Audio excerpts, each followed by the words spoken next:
আসসালামু আলাইকুম, কেমন আছেন সবাই? বরাবরের মতো আবারও আমি চলে আসলাম নতুন আরও একটি ভিডিও নিয়ে। তো মধ্যাহ্ন ভোজনে আমি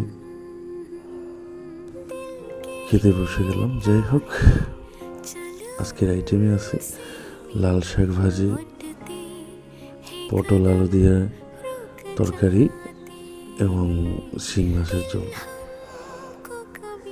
তো খাওয়া শুরুই করে দিলাম। মাশাআল্লাহ, লাল শাক ট্রাই করার পরে পটল আলু দিয়ে তরকারি করেছে, সেটা ট্রাই করব। তো আলহামদুলিল্লাহ, আমার ওয়াইফ খুবই ভালোই রান্না করে, খুবই সুস্বাদু করে।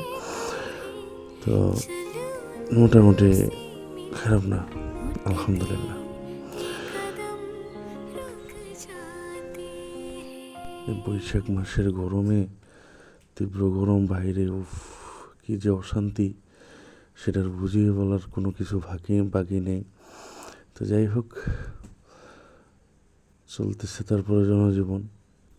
কোনো কিছু করতেও ভালো লাগে না, খেতেও ভালো লাগে না, শুতেও ভালো লাগে না, একটা অবস্থা। লোডশেডিং দেশে, সেটা বুঝিয়ে বলার প্রয়োজন হবে না কাউকে, সব জায়গায় একই অবস্থা। তো তো সবাই ভালো থাকবেন, সুস্থ থাকবেন, অবশ্যই একটু সাপোর্ট করে দেবেন। আসসালামু আলাইকুম রহমতুল্লাহ।